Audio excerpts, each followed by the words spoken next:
Now next topic is pathogenesis of IBD. Pathogenesis of inflammatory bowel disease. Exogenous or endogenous factors, they cause dysregulated mucosal immune response. ठीक है, exogenous और endogenous factors के कारण जो mucosal immune response है वो डिसरेगुलेट हो जाता है. आईबीडी में म्यूकोजल इम्यून रिस्पॉन्स डिसरेगुलेट हो जाता है in genetically susceptible individuals.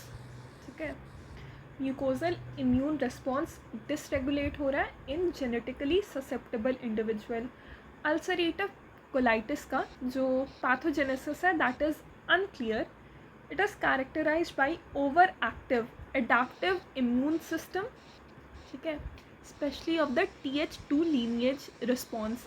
Ulcerative colitis का पैथोजेनेसिस अनक्लियर है. यहाँ पे जो एडाप्टिव इम्यून सिस्टम है वो ओवर एक्टिव हो जाता है और यहाँ पे मेनली TH2 लीनिएज इन्वॉल्व है. अल्सरेटिव कोलाइटिस में TH2 लीनिएज इन्वॉल्व होता है.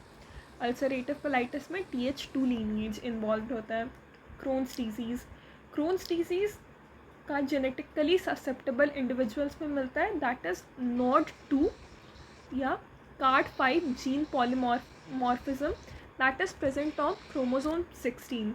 तो Crohn's disease is associated with NOD2 CARD5 gene polymorphism, NOD2 CARD15 gene polymorphism present on chromosome 16. NOD2 CARD15 gene polymorphism present on chromosome 16.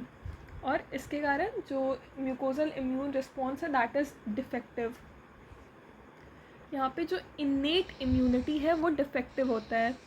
Defective innate immunity के कारण intracellular organisms का जो clearance है वो कम हो जाता है. इंट्रासेल्युलर ऑर्गेनिजम्स जैसे कि माइकोबैक्टीरियम पैराट्यूबरक्लोसिस और माइकोबैक्टीरियम एवियम कॉम्प्लेक्स. माइकोबैक्टीरियम पैराट्यूबरक्लोसिस और माइकोबैक्टीरियम एवियम कॉम्प्लेक्स, ये जो इंट्रासेल्युलर ऑर्गेनिजम्स है माइकोबैक्टीरियम पैराट्यूबरक्लोसिस, माइकोबैक्टीरियम एवियम कॉम्प्लेक्स, ठीक है, ये इंट्रासेल्युलर ऑर्गेनिजम्स का क्लियरेंस कम हो जाता है because of defective innate immunity. ठीक है, इसके अलावा डिफेंसिन का प्रोडक्शन कम हो जाता है फ्रॉम पेनेट सेल्स और ऑटोफेगी भी डिफेक्टिव होता है. तो क्रोन्स डिजीज़ में जो इन्नेट इम्यूनिटी है वो डिफेक्टिव होता है. इन्नेट इम्यूनिटी डिफेक्टिव होता है जिसके कारण इंट्रासेल्युलर ऑर्गेनिजम्स जैसे कि माइकोबैक्टीरियम पैराट्यूबरक्लोसिस, माइकोबैक्टीरियम एवियम कॉम्प्लेक्स का जो क्लियरेंस है वो कम हो रहा है. पेनेट सेल से डिफेंसिन का प्रोडक्शन कम है. ऑटोफैगी भी यहाँ पे डिफेक्टिव है. ठीक है, और यहाँ पे over active adaptive immune response होता है.